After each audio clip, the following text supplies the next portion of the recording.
So ఎప్పుడైనా కూడా వాక్యము ఎప్పుడు ప్రభావం చూపిస్తుందంటే మన వైఖరిని బట్టే వాక్య ప్రభావం ఉంటుంది.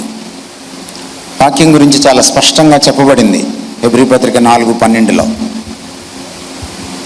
అది రెండంచులు గల ఎటువంటి ఖడ్గం కంటే వాడిగలదై బలం గలదై. దాన్ని ఖడ్గంతో పోల్చాడు. అది ఒక డాక్టర్ గారు సర్జరీ ఎలా చేస్తారో అలా ఛేదించుకుంటూ వెళ్తుంది మన లోపలి వ్యవస్థనంతటినీ కూడా. అది ప్రక్షాళనం చేస్తుంది, ప్రాణ ఆత్మలను మూలుగను. అక్కడ శరీరం కనపడుతుంది, ఆత్మ కనపడుతుంది, ప్రాణం కనపడుతుంది. హృదయం యొక్క తలంపులను కూడా అది స్పృశిస్తుంది, ఛేదిస్తుంది, శోధిస్తుంది. కనుక ఈ వాక్యము మనలో పని చేయాలి అంటే మనం ఎలా రిసీవ్ చేసుకుంటున్నాం అన్నది ఇక్కడ చాలా ప్రాముఖ్యమైన విషయం. మనకు తెలుసును, యూట్యూబ్ వచ్చిన తర్వాత, టెలివిజన్ వచ్చిన తర్వాత, గత 10-20 సంవత్సరాలను మనం తీసుకుంటే సంఘాలు పెరిగిపోయిన తర్వాత, బహిరంగ సభల హోరు పెరిగిపోయిన తర్వాత వాక్యం ఎక్కువైంది, మనకి విశ్వాసమే తగ్గిపోయింది. వాక్యం ఎక్కువైపోయింది, క్రైస్తవ జీవితమే తగ్గిపోయింది. ఇంత ప్రభావితమైన వాక్యం ఇన్ని సంఘాలుండగా మళ్ళీ బహిరంగ సభలు పెట్టుకోవాల్సిన, మళ్ళీ ప్రత్యేక కూడికలు పెట్టుకోవాల్సినటువంటి అగత్యం ఏర్పడుతోందంటే, అంటే ఒక సంఘానికి, ఒక పాస్టర్ గారికి, లేకపోతే సంఘానికి వెళ్తున్న విశ్వాసులకి ఓ సంవత్సరానికి 52 ఆదివారాలు ఉంటాయి. 52 ఆదివారాల్లో వాక్యం వింటూ వింటూ వింటూ, ఇది కాక మళ్ళీ వంటగదిలో వింటాం మనం, ఆ గొట్టం పెట్టుకొని కదా, యూట్యూబ్. ఇది కాక మనం టెలివిజన్లో వింటాం, ఇది కాక మనం కారులో వెళ్ళేటప్పుడు వింటాం. ఇంత వినిన తర్వాత కూడా క్రైస్తవుల్లో మార్పు రావట్లేదు అని అంటే సమస్య వాక్యంతో కాదు, సమస్య మన వైఖరితో. అందుకని మొదటి రోజునే నా పరిచిత పలుకుల్లో మీకు ఈ విషయాలు చెప్తున్నాను అన్నమాట. మీరు ఇక్కడ ఎలా కూర్చుంటారు అన్నది చాలా ప్రాముఖ్యం. ఒకవేళ మీరు ఇక్కడ కూర్చుండగా మీ సెల్ ఫోన్ మోగిందంటే అది మీ వైఖరిని చెప్తుంది, దేవుడి పట్ల, వాక్యం పట్ల మీ వైఖరిని తెలియజేస్తుంది. మీరు ఇక్కడ కూర్చుని ఉండగా, మీరు వాక్యం జరుగుతూ ఉండగా పక్కన వారితో మాట్లాడుతున్నారు అంటే అది మీ వైఖరిని తెలియజేస్తుంది, దేవుని పట్ల, వాక్యం పట్ల. A.W. టోజర్ అనేటువంటి భక్తుడు ఏమంటాడంటే, God tells the man who cares అంటాడు. దేవుడు ఎవరితో మాట్లాడతాడంటే, ఎవరైతే తనని లక్ష్య పెడతారో, ఎవరైతే తన పట్ల శ్రద్ధ చూపిస్తాడో, ఎవడైతే తన మీద దృష్టి పెడతాడో, మనసు లగ్నం చేస్తాడో, తనకి గౌరవాన్ని ఇస్తాడో, తన స్వరం వినడానికి ఇష్టపడతాడో, అతనితోటే ఆమెతోటే మాట్లాడతాడు దేవుడు, అందరితో మాట్లాడ్డా ఆయన. కనుక మీరు తెలుసుకోవాలి, మీటింగ్స్కి వచ్చేస్తే ఆశీర్వాదం వచ్చేది. మీరు ఇక్కడ ఎందుకు వచ్చారు, ఇక్కడ నుంచి ఎలా వెళ్తారు, ఈ వాక్యం మిమ్మల్ని ఎలా తాకుతోంది, ఇది చాలా ప్రాముఖ్యమైన విషయం. కనుక మనం శ్రద్ధాశక్తులతోటి, అంటే ఒకవేళ మీరు ఆర్గనైజర్స్గా ఉండి వాలంటీర్స్గా ఉన్నా కూడా, మేబీ ఇప్పుడు కొంచెం తక్కువ మంది ఉన్నారు, సాయంత్రం ఎక్కువ మంది రావచ్చును, ఎలా ఉన్నా కూడా మీరు వాక్యాన్ని గౌరవించాలి. వాక్యాన్ని గౌరవించడం, ప్రభువుని గౌరవించడం. నాన్నగారి మాట వినకపోతే నాన్నగారిని గౌరవించినట్టు కాదు, పెద్దల మాట వినకపోతే పెద్దల్ని గౌరవించినట్టు కాదు. సో ప్రభు మాట నువ్వు గౌరవించడమే ప్రభువుని గౌరవించడం. అది మనం అర్థం చేసుకోవాలి. తర్వాత మీరు చాలామంది రాసుకుంటూ ఉంటారు, రాసుకోండి, తప్పేం లేదు. కానీ సాధారణంగా క్రైస్తవులకు ఉన్న అలవాటు ఏంటంటే, ఇక్కడ ఎంత హడావిడిగా రాసుకుంటారో అంత తొందరగా ఇంటికి వెళ్ళి ఆ పుస్తకం మర్చిపోతారు, మళ్ళీ నెక్స్ట్ మీటింగ్లకి తీస్తారు ఆ పుస్తకం. సో అంచేత మీరు అలా కాకుండా మీరు మళ్ళీ మళ్ళీ నెమరు వేసుకోవడానికి రాసుకుంటానంటే తప్పకుండా రాసుకోండి. మీరు వారం వారం చూస్తాను అంటే తప్పకుండా రాసుకోండి. చూసిన విషయాల్ని నెమరు వేసుకొని దాన్ని నెరవేర్చడానికి మీరు సంసిద్ధులు అవుతానంటే తప్పకుండా రాసుకోండి. అన్నిటికంటే మించి యేసుక్రీస్తు వారి తల్లి మరియమ్మ గారి లాగా హృదయమందు భద్రం చేసుకోవడం చాలా ప్రాముఖ్యం. వాక్యాన్ని హృదయంలో భద్రం చేసుకోవాలి. అదే మనం నరనరాల్లో జీర్ణించుకోవడానికి, ఆ తర్వాత దాన్ని ఆచరణీయం చేసుకోవడానికి అది ఉపయోగపడుతుంది. అంచేత ఇటువంటి వైఖరితో, క్రమశిక్షణతో, ఏకాగ్రతతో ప్రభు మీద దృష్టి పెట్టి మీరందరూ కూర్చోవాలని, వాక్యాన్ని తీసుకోవాలని, స్వీకరించాలని ప్రభువుని బట్టి మిమ్మల్ని బతిమాలుకొంటున్నాను. నేను ఈ రెండు ల్యాంప్ పోస్టులు కొంచెం అటుగా పెడతారా brother, if you don't mind? Side నుంచి ఫోకస్ చేయగలరా? ఎందుకంటే నేను ఎవరిని చూడలేకపోతున్నాను. ఇంకా కొంచెం యువతలకు తీసుకురండి. ఇటువైపు బ్రదర్, ఇది కూడా.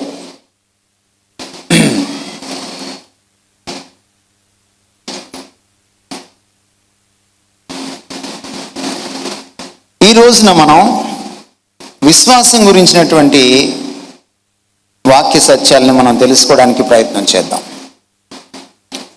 విశ్వాసం గురించి మాకు తెలియదు అంటారా అని మీరు అనుకోవచ్చు. మనం విశ్వాసం గురించిన వాక్య సత్యాలను మనం తెలుసుకోవాలి. తెలీదు అంటారంటే దానికి జవాబు ఎలాగైనా ఇవ్వచ్చు.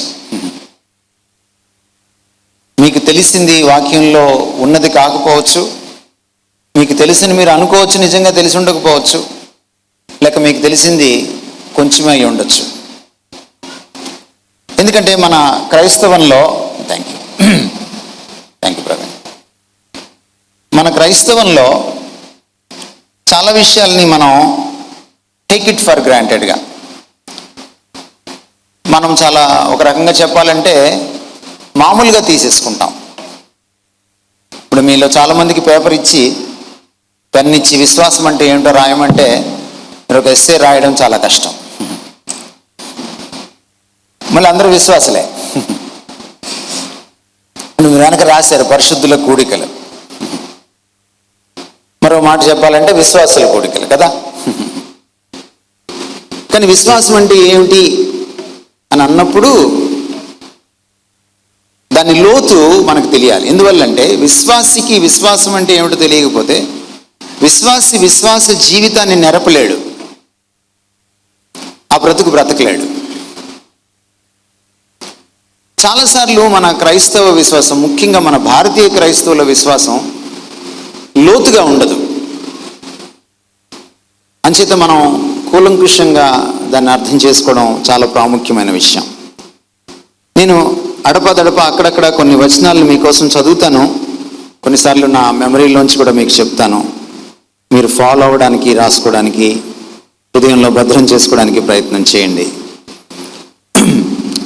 హెబ్రీ పత్రికలో మనకి విశ్వాసం గురించిన అద్భుతమైన మాటలు రాయబడ్డాయి. నేను మరీ లోతుల్లోకి వెళ్ళట్లేదు, అలాగని పైన మాట్లాడట్లేదు. 6వ వచనంలో ఒక మాట ఉంది, హెబ్రీ 11:6లో. అమ్మ 207వ పేజీ, మీరు ఒకవేళ బైబిల్స్ తీయడం కష్టమైతే చూసుకోండి, కొత్త నిబంధనలో చదవండి అమ్మా. విశ్వాసం లేకుండా దేవునికి ఇష్టుడై ఉండుట అసాధ్యము. ఈ మాటను కాసేపు మనం ధ్యానం చేద్దాం. మనిషికి దేవుడికి ఉన్న సంబంధంలో విశ్వాసం అనివార్యం, తప్పనిసరి అని బైబిల్ ఘోషిస్తోంది.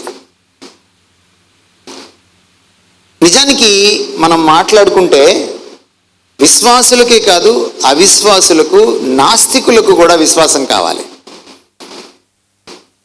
విశ్వాసాల్లో పలు రకాలు ఉంటాయి, అది వేరే విషయం.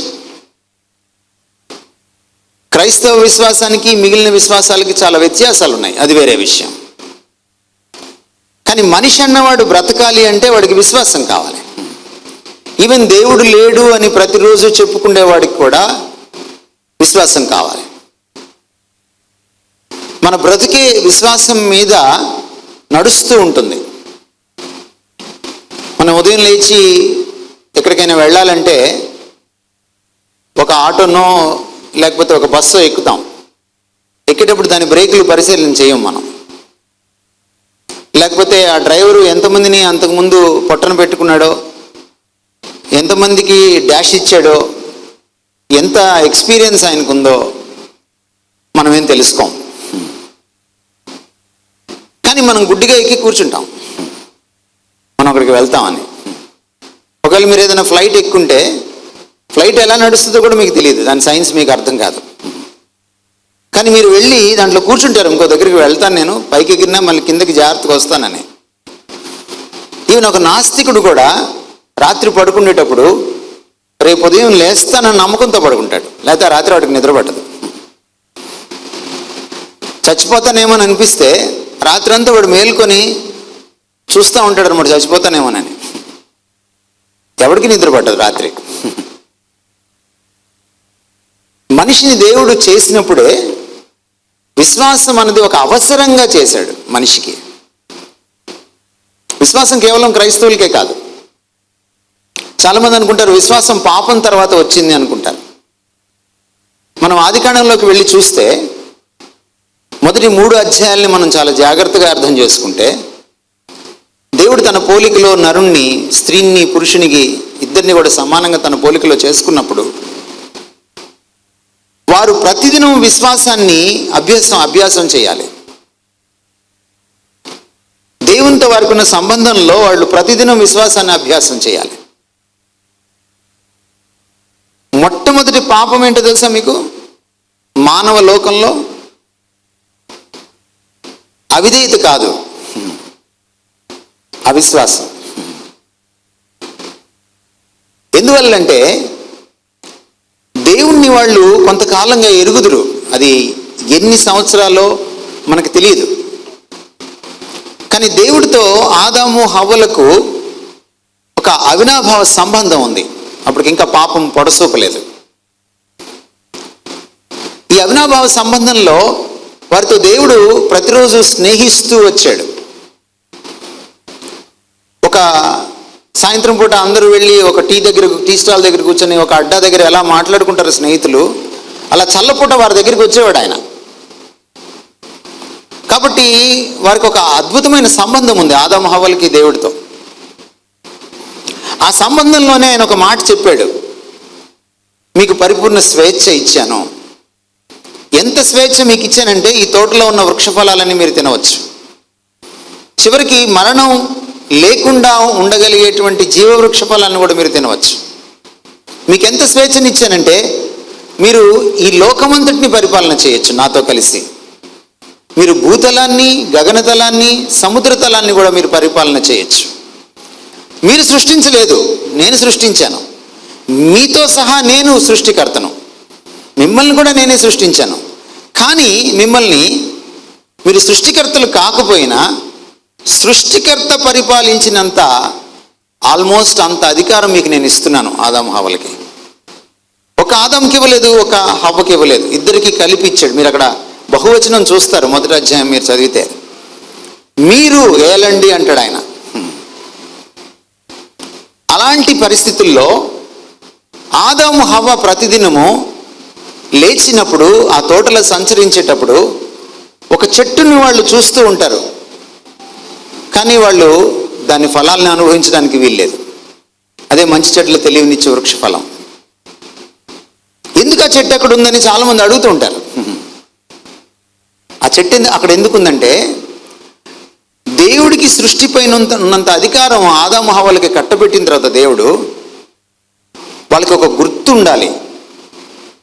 నీ అధికారం ఇక్కడికి ఆగిపోతుందిరా, నీ పైన ఒకడు ఉన్నాడురా అని చెప్పడానికి. దేవుడిది సర్వాధికారం, దేవుడిది స్వీయ అధికారం. ఎవడో ఆయనకి అధికారం ఇస్తే ఆయనకి అధికారం రాలేదు. ఆదాము హవ్వలకి దేవుడు అధికారం దారాదత్తం చేస్తే వచ్చింది. అది దేవుడు వారికి పెట్టిన భిక్ష. దేవుడి అధికారానికి హద్దులు ఎల్లలు లేవు. కానీ ఆదాము హవ్వల అధికారానికి హద్దుంది. వాళ్ళు ఎంతవరకు అధికారాన్ని అభ్యాసం చేయగలరు లేక చెలాయించగలరు అని అంటే దేవుని అధికారాన్ని ధిక్కరించినంత వరకే.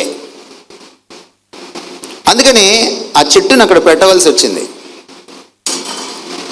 ఎప్పుడైనా నేనే సమస్తం. ఈరోజు చాలామంది పాస్టర్స్, ప్రీచర్లు ఏమనుకుంటున్నారంటే తాము దేవుళ్ళు అనుకుంటున్నారు.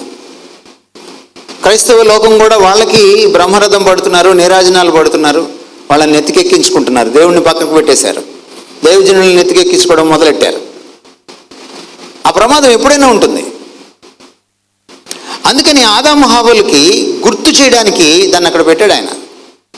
దాన్ని చూసినప్పుడల్లా మా పైన దేవుడు ఉన్నాడు, ఆయనకి మేము తల ఒగ్గాలి. మేము సృష్టి అంతటిని పరిపాలించగలం, కానీ దేవుడి దగ్గరికి వచ్చేటప్పుడు ఆయనకి తల ఒగ్గాలి అని వాళ్ళకి గుర్తు చేయాలి. ఇది నేపథ్యం.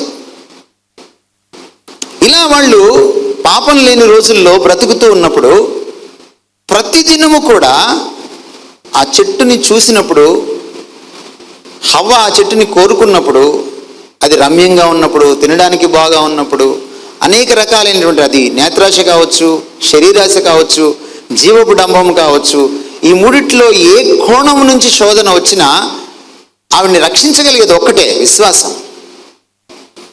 అదేమిటంటే దేవుడు ముందుగానే చెప్పాడు, ఈ పండు నువ్వు తినకూడదు, నువ్వు తినిన దినమున నిశ్చయముగా చస్తావు.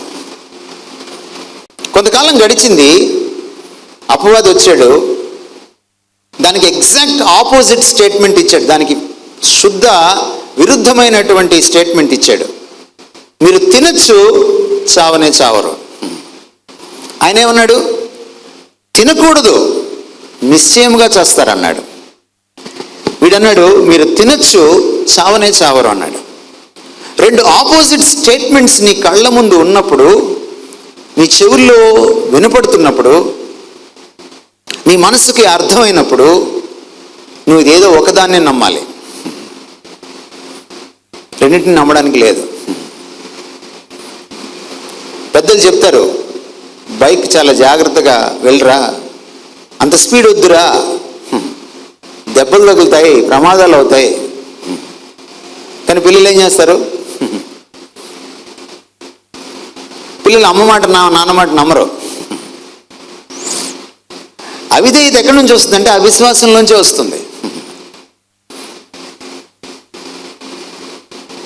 పిల్లోడికి చెప్పి వెళ్తుంది అమ్మ, ఇస్త్రీ చేసుకుంటా ఉంటుంది, సడన్గా కుక్కర్ మోగుతుంది, కుక్కర్ని ఆపడానికి పరిగెడుతుంది వంటగదిలోకి, వెళ్తా వెళ్తా తాకద్దురా కాలుతుందని చెప్తుంది. నమ్మాడు అనుకోండి వాడు, తాకడు దాన్ని. కానీ నమ్మలేదనుకోండి, ఒకసారి చూద్దాం అనుకుంటాడు వాడు. అదే హవ్వ కూడా చేసింది. ఇటుపక్క చావరు, ఇటుపక్క చేస్తారు. నిజానికి హవ్వకి అపవాది అంత పరిచయం లేదు, కానీ దేవుడు పరిచయం, సుపరిచయం. ఎవరి మాట నమ్మాలి? దేవుని మాట నమ్మాలి. కానీ హవ్వ అపవాది మాట నమ్మింది. పాపం పండు తినిన తర్వాత జరగల, నమ్మకంతో మొత్తం చిక్కంతో వచ్చి పడింది. అందుకని పాపం పుట్టక మునిపే వాళ్ళు దేవుడికి విధేయత చూపించాలంటే ప్రతిదినము ఇదిగో ఈ పండు తింటే నేను చేస్తాను, దేవుడు చెప్పాడంటే ఇది నిజం అని నమ్మాలి. నమ్మకమే జీవితం. నమ్మకంలోంచే విధేయత, విశ్వాసంలోంచే విధేయత. అందుకని విశ్వాసము విధేయత ఇప్పుడు కలిసి ప్రయాణం చేస్తాయి. మనం తర్వాత చూద్దాం దాని గురించి. విశ్వాసం అంత లోతైనది. అందుకని ఈ ప్రపంచంలో, మానవ లోకంలో జరిగిన మొదటి పాపం అవిధేయత కాదు, అవిశ్వాసం. అవిశ్వాసం వల్లే నాశనం అంతా కొని తెచ్చుకున్నాం. మళ్ళీ ఈ నాశనం అంతా పోయి నిత్య జీవం పొందాలంటే, మనం బాగుపడాలంటే మళ్ళీ మనకు విశ్వాసం కావాలి. ఆ విశ్వాసం యేసుక్రీస్తు వారి మీద ఉండాలి. పక్క అధ్యాయంలో అంటాడు, ఆ విశ్వాసానికి గురి ఆయనే. అందుకని ప్రతి విశ్వాసి, క్రైస్తవ విశ్వాసి ఆయనను చూడాలి, ఆయనను గురిగా పెట్టుకోవాలి. మీరు కొత్త నిబంధన అంతా మీరు చూడండి, పలుమారులు మీకు కనపడేది ఏంటంటే, ప్రభువైన యేసుక్రీస్తు నందు విశ్వాసం ఉంచుము, ఆయన నామమందు విశ్వాసం ఉంచుము. యోహాన్ అంటాడు తన పత్రికలో. యేసుక్రీస్తు ఆయన స్వయంగా మాటల్లో చెబుతూ తన ప్రార్థనలో, గెత్సెమనెలో ప్రార్థన చేస్తూ, తన చివరి ప్రార్థనలో యోహాను సువార్త 17వ అధ్యాయంలో, అద్వితీయ సత్యదేవుడైన నిన్నును నీవు పంపిన నీ కుమారుడైన యేసుక్రీస్తును ఎరుగుటయే నిత్య జీవము అంటాడు. విశ్వాసాన్ని ఎవరి మీద పెడుతున్నాం అన్నది కూడా ఇక్కడ చాలా ప్రాముఖ్యమైన విషయం. ఎందుకంటే మనిషి విశ్వాసం లేకుండా బ్రతకలేడు కాబట్టి, దేవుడు మనిషిని అలా సృజించాడు కాబట్టి, దేవుడి మీద ఒకవేళ మీరు విశ్వాసం పూర్తిగా పెట్టకపోయినా, అసలు పెట్టకపోయినా, సమస్య ఏమిటో తెలుసా? నువ్వు ఎవరో ఒకరి మీద విశ్వాసం పెడతావు. ఏ పనికిమాలిన వెధవ మీద నువ్వు విశ్వాసం పెడతావు, ఏ పనికిమాలిన విషయం పైన నువ్వు విశ్వాసం పెడతావు. ఎందుకంటే మనిషి విశ్వాసం లేకుండా బ్రతకలేడు. మనిషిని విశ్వాస జీవిగా దేవుడు సృష్టించాడు. అందుకని మనం దేవుడి మీద విశ్వాసం పెట్టడము మనకే శ్రేయస్కరము, మనకే క్షేమకరము. మీరు దేవుణ్ణి సరిగా నమ్ముకోలేదనుకోండి, క్రైస్తవుల్లో చాలామంది నమ్ముకున్నామని చెప్పి నమ్ముకోని వాళ్ళు చాలామంది ఉంటారు. అందుకని చాలామంది క్రైస్తవులు డబ్బును ఎక్కువ నమ్ముకుంటారు. అందుకని చాలామంది క్రైస్తవులు కీర్తి ప్రతిష్టలను ఎక్కువ నమ్ముకుంటారు. అందుకని చాలామంది క్రైస్తవులు పలుకుబడిని ఎక్కువ నమ్ముకుంటారు. అందుకని చాలామంది క్రైస్తవులు ప్రభుత్వం ఇచ్చే రాయితీలను ఎక్కువ నమ్ముకుంటారు దేవుడి కంటే. అందుకని మీరు మీ సర్టిఫికెట్లలో హిందూ అని రాసుకోవడానికి కూడా ఇష్టపడతారు. మీరు నేను క్రైస్తవుని కాదని చెప్పుకోవడానికి కూడా ఇష్టపడతారు. ఎందుకంటే మీ అమ్మాయికి సీట్ రావాలి పాపం, మీ అబ్బాయికి సీట్ రావాలి పాపం, నీకు ఉద్యోగంలో ప్రమోషన్ రావాలి పాపం. ఎందుకంటే నీ విశ్వాసము, ఇది నేను తీసేసుకుంటే నాకు నష్టం జరుగుతుంది, ఈ నష్టాన్ని నా దేవుడు పూడ్చగలడన్నంత విశ్వాసం నీ దగ్గర లేదు. అందుకే ఈరోజు మీకు చెప్తున్నాను చాలా స్పష్టంగా, విశ్వాసం లేకుండా మనిషి అన్నవాడు బ్రతకలేడు, నాస్తికుడితో సహా. ఎందుకంటే మనం విశ్వాస జీవులం, దేవుడు మనల్ని అలా సృష్టించాడు. అందుచేత దేవుడి మీద విశ్వాసం పెట్టకపోతే ఏదో ఒక పనికి మాలిన దానిపైన నేను విశ్వాసం పెట్టి తీరుతాను. ఇదే ట్రాజడీ మన జీవితాల్లో. మన బ్రతుకులను ఒకసారి మీరు ఎవరి బ్రతుకులను వాళ్ళు బేరీజు వేసుకోండి, మీ బ్రతుకుల్ని మీరు ఆత్మ పరిశీలన చేసుకోండి. మీరు అనేక సందర్భాల్లో దేవుడికి బదులు దేనో ఒక దాని మీద మీరు ఆధారపడతారు. అనేక సందర్భాల్లో. అందుకని ఈరోజు భారతదేశంలో 2000 సంవత్సరాల క్రితం సువార్త ఇక్కడికి వచ్చినా ఇంకా మనం 3% కూడా చేరుకోలేదు. ఎందుకంటే మన సర్టిఫికెట్లో మనం ఏం రాస్తాం? క్రైస్తవులను రాసుకోం. తమరి విశ్వాసం గొప్పతనం అది.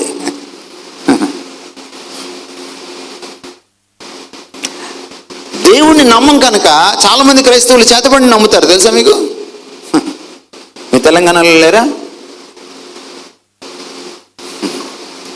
చేతబడి అంటే భయం. క్రీస్తు బడిలో చేరిన తర్వాత నీకు చేతబడి అంటే ఎందుకు భయం? ఎందుకంటే ఇక్కడ విశ్వాసం లేదు నీకు.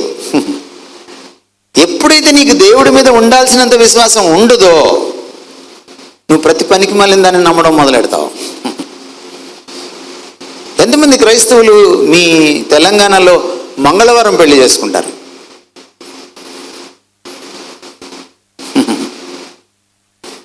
ఏమండి?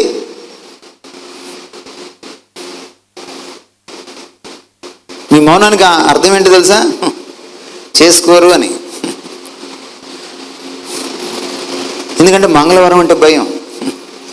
దాని పేరేమో మంగళవారం. మంగళం అంటే శుభప్రదం, కానీ అదంటే భయం. మంగళవారం ప్రయాణం చేయము,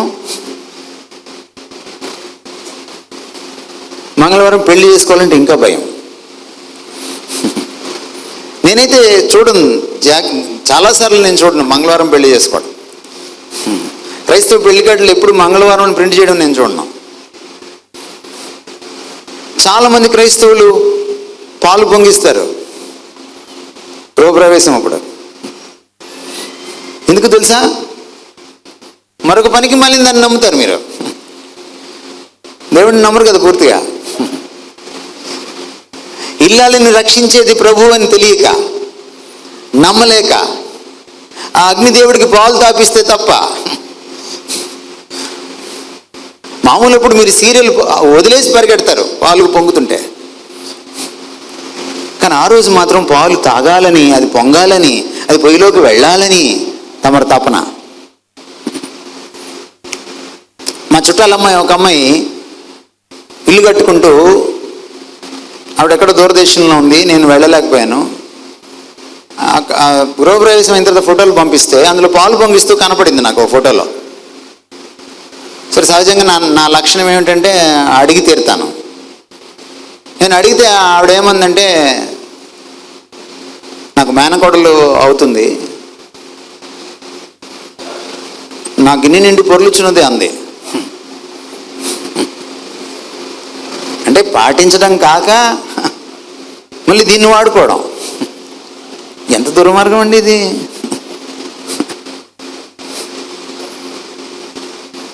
ఈ పనికి మాలిన్యన్ని ఎందుకు నమ్ముతామంటే మనం దేవుడిని సరిగా నమ్మం కాబట్టి.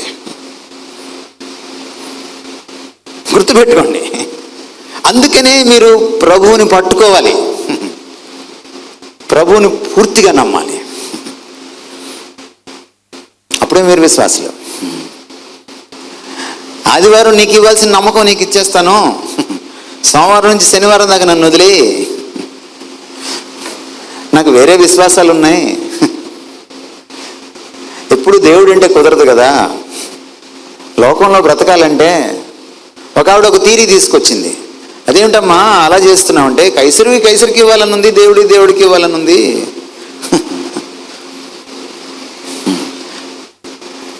వీళ్ళేం పెద్ద బైబిల్ కాలేజీకి వెళ్ళి థియాలజీ చేయక్కర్లా, అద్భుతంగా వాక్యాన్ని వాడేసుకుంటారు అన్నమాట. వాస్తు పాటించమని చెప్పే, పాలు పొంగించమని చెప్పే పాస్టర్ గారులు ఉన్నారు, అద్భుతమైన ప్రబుద్ధులు ఉన్నారు మనకి. ఎందుకంటే విశ్వాసం లేక. మళ్ళీ ఏమన్నంటే, యెహెజ్కేలు కొలతలు ఇచ్చాడు దేవుడు, నోవహు ఓడ కట్టబడినప్పుడు కొలతలు ఇచ్చాడు దేవుడు, వాస్తు బైబిల్లో ఉందంటారు. కొలతలు ఉన్నప్పుడల్లా బైబిల్లో ఎక్కడ కొలతలు ఉంటే అక్కడ వాస్తు ఉన్నట్టు కాదు. వాస్తు తెలియక, వాక్యము తెలియక ఈరోజు పులిపిట్టెక్కి మాట్లాడుతున్నారు. మన దరిద్రం అది. అటువంటి వాళ్ళు తయారయ్యారు ఈ రోజున. ఇవన్నీ మీకు ఎందుకు చెప్తున్నానంటే, మీరు ప్రభువునందు విశ్వాసం ఉంచేటప్పుడు అది పరిపూర్ణంగా లేకపోతే ఈ దరిద్రాలన్నీ అంటుకుంటాయి. ఈ ప్రమాణంతో కొలిస్తే మనం విశ్వాసులం కాదు. మేబీ ప్రభువు తన శిష్యుల్ని తిట్టినట్టుగా మనల్ని మనం తిట్టుకోవాలి. అల్ప విశ్వాసులం మనం, లేదా నకిలీ విశ్వాసులం మనం. అందుకనే పౌలు అంటాడు 2 కొరింథీ పత్రికలో మాట్లాడుతూ, మీ విశ్వాసమును మీరు పరీక్షించుకోండి, అది ఎట్టిదో పరీక్ష చేసుకోండి. మీరు క్రీస్తు యేసునందు ఉంటే, క్రీస్తు మీలో జీవిస్తూ ఉంటే, మీరు భ్రష్టులు కాకపోతే మీ విశ్వాసాన్ని పరీక్షించుకుంటారా అంటాడు. చాలా కఠినమైన పదజాలం. ప్రతి మీటింగ్కి వెళ్ళిపోవడం కాదండి, యూట్యూబ్లో ప్రతి వాక్యం వినేసేయడం కాదు, లేకపోతే ముసుకేసుకొని బైబిల్ చదివేసి పడుకోవడం కాదు. ఈరోజు 4 అధ్యాయాలు చదివేశాను, ఈరోజు 5 అధ్యాయాలు చదివేశాను, బాగా పుణ్యం వచ్చేసింది అనుకోవడం కాదు. విశ్వాసం అంటే ఏమిటో తెలుసుకోవాలి మనం. ఇది చాలా ప్రాముఖ్యమైనది. విశ్వాసానికి గురి ప్రభువు. ప్రభువుని ఎరగకుండా మీరు విశ్వాసాన్ని అభ్యాసం చేయలేరు.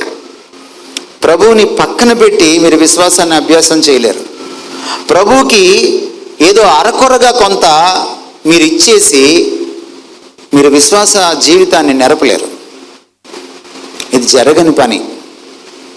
చాలామందికి ఒక అభిప్రాయం ఉంది, విశ్వాసం అంటే మనం అప్పుడప్పుడు మీటింగ్లో చెయ్యెత్తేసి యేసు ప్రభువే నా దేవుడు, నేను నా పాపాలు ఒప్పేసుకున్నాను అని నేను ఏడ్చేసి సాక్ష్యం చెప్పేస్తే, మళ్ళీ ఈ మధ్య కన్నీటి సాక్ష్యాలు వస్తున్నాయి కదా, కదిలించే సాక్ష్యాలు, కన్నీటి సాక్ష్యాలు, ఈ హెడ్డింగ్లు మీరు చూస్తూ ఉంటుంటారు యూట్యూబ్లో.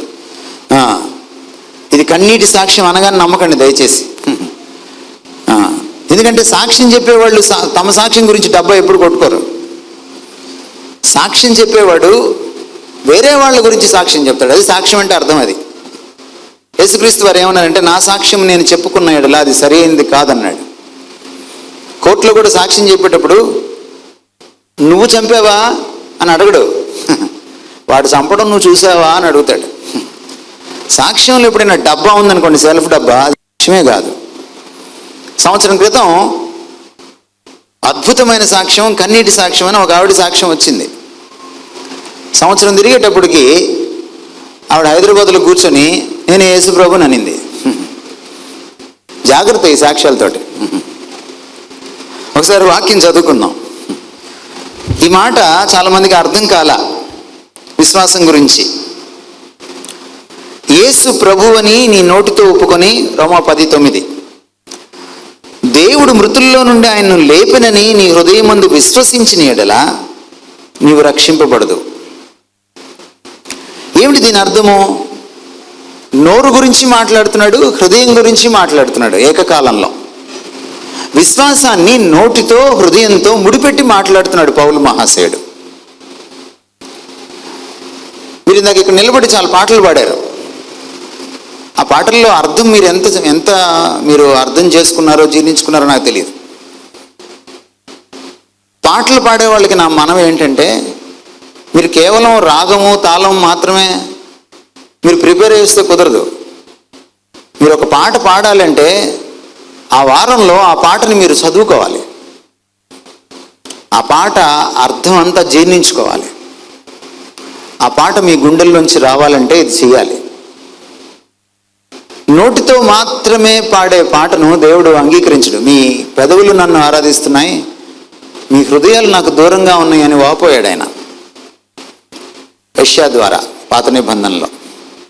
కొత్త నిబంధనకు వచ్చిన తర్వాత అదే విషయాన్ని ఉటంకించి పరిశీలన చూసి, లేక పెద్దల్ని చూసి, ఆనాటి సంప్రదాయ భక్తిని చూసి, ఆచార భక్తిని చూసి యేసుక్రీస్తు వారు వాళ్ళని తూర్పారబడుతూ విమర్శిస్తూ ఇదే మాటను మళ్ళీ ఉటంకించాడు, ప్రస్తావించాడు. ఏమిటి హృదయాన్ని, నోరును ఎందుకు ముడిపెడుతోంది బైబిల్ విశ్వాసానికి? బైబిల్లో ఎప్పుడైనా హృదయం అనే మాట వస్తే దాని అర్థం ఏమిటంటే, లోపలి మనిషిని అంతటినీ రంగరిస్తే అది హృదయం. మనకి హృదయం అంటే ఏంటంటే, ఒక హార్ట్ షేప్ వేసి దాంట్లోంచి ఒక యారో వేస్తుంటాం, లేకపోతే అప్పుడప్పుడు లిటిల్ హార్ట్స్ అని కొనుక్కుంటాం మనం. మనకు హృదయం అనగానే ఆ బొమ్మ గుర్తొస్తుంది. అది కాదు హృదయం అంటే బైబిల్ భాషలో. బైబిల్ భాషలో హృదయం అంటే అర్థం ఏంటంటే, నీ లోపలి మనిషి అంతా కలిపితే హృదయం. ఇక్కడ ఏమంటున్నాడు ఈయన?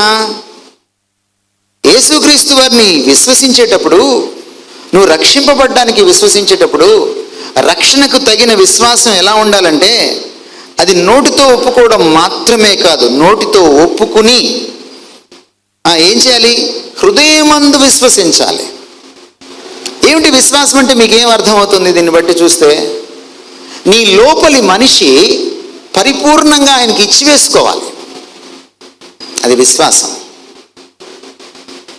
విశ్వాసం అంటే పరలోకంలో సీటు సంపాదించేశాను, నేను యేసుప్రభుని నమ్ముకున్నాను, ఆయన దగ్గర పాపాలు ఒప్పేసుకున్నాను, ఆయన తన రక్తంలో కడిగేసుకున్నాడు, ఇప్పుడు నేను ఎలా ఉన్నా పర్వాలేదు, నేను అక్కడికి వెళ్తే సరిపోతుంది, నాకు సీట్ గ్యారంటీ అనే క్రైస్తవులు కోకొల్లలుగా ఉన్నారు ఈ రోజున, ముఖ్యంగా భారతదేశంలో.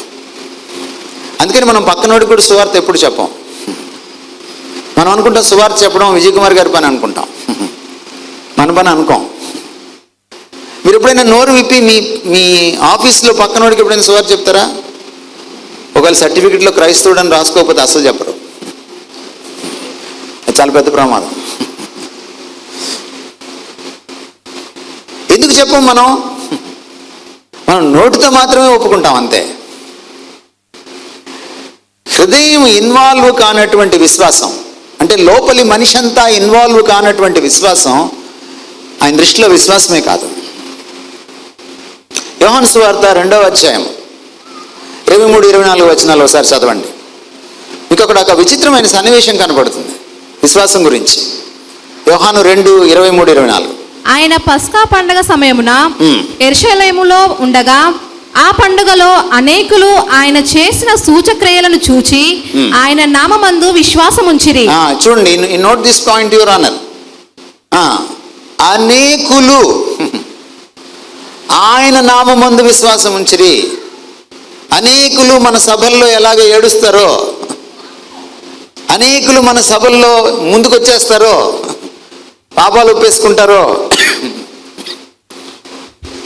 అనేకులు ఎలాగ ఆరాధించేస్తారో మన సభల్లో, అక్కడ కూడా అనేకులు. దానికి ముందటి సన్నివేశం ఏమిటంటే ఆయన కానాలో సూచక్రియ చేశాడు. ఇది మనం చదవం, ఎందుకంటే మనం 2వ అధ్యాయాన్ని పెళ్లికి పెట్టేశాం. మన పెళ్లి బట్టలు మళ్ళీ వేసుకోం కదా, ఎందుకంటే వేసుకున్నా అవి పట్టవు. కొంచెం డిసిప్లిన్ ఉన్న పోలీస్ ఆఫీసర్లు తప్ప ఏమో అవి పట్టవు. అందుకని పెళ్లి సూటు మళ్ళీ వేసుకోం మనం. అందుకని 2వ అధ్యాయంలో ఉన్న గొప్ప విషయాల్ని మనం మర్చిపోయాం. 2వ అధ్యాయంలోనే ఆయన దేవాలయంలోకి వెళ్ళి కొరడా జులిపిస్తాడు, మీరు చూస్తే. కానీ చాలామంది చదవరు. 2వ అధ్యాయం అంటే కానానే మనకి, కానా దగ్గర కామా పెట్టేశాం మనం. కానీ 2వ అధ్యాయంలో ఉన్నటువంటి గొప్ప విషయం ఏమిటంటే ఆయన అక్కడి నుంచి యెరూషలేముకి వెళ్ళాడు.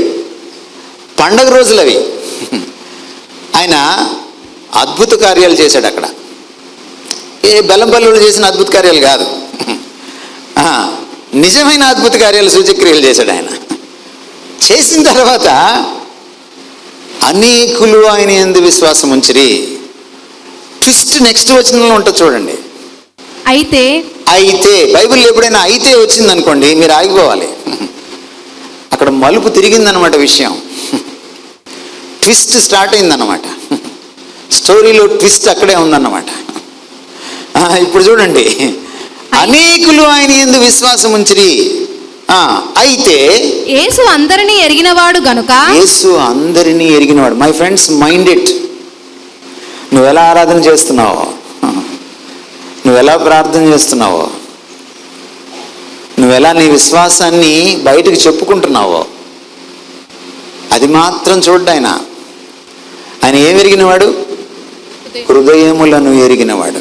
ఇంకా కిందకు వచ్చి మీరు చూస్తే ఎవడు ఏ మనిషిని గురించి ఆయనకి సాక్ష్యం ఇవ్వనక్కర్లేదని రాయబడింది.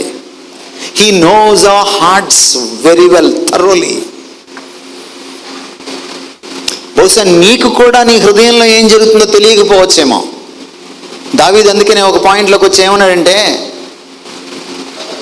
నాలో ఆయాసకరమైన మార్గం ఉన్నది చూడు అనలా, ఉన్నదేమో అన్నాడు. ఉందో లేదో కూడా ఆయనకి డౌట్. నీకే నువ్వు అర్థం కావు చాలాసార్లు, నాకు నేను అర్థం కాను చాలాసార్లు. కానీ మనల్ని 100% చదవగలిగిన వాడు ఈ దేవుడు. He knows our hearts thoroughly. ఇప్పుడు ఏం చేశాడు చూడండి ఆయన రియాక్షన్ చూడండి. అనేకులు ఆయన యందు విశ్వాసం ఉంచారు, ఆయన యందే విశ్వాసం ఉంచారు, కానీ ఆయన రియాక్షన్ ఏంటో చూడండి. అయితే యేసు అందరినీ ఎరిగినవాడు గనుక ఆయన తన్ను వారి వశము చేసుకొనలేదు. ఏం అర్థమైందండి ఈ మాట మీకు? ఆయన యేసుక్రీస్తు వారు తన యందు విశ్వాసం ఉంచిన వారికి తాను వశము చేసుకొనలేదు. ఏమర్థమైంది ఈ బైబిల్ భాష మీకు?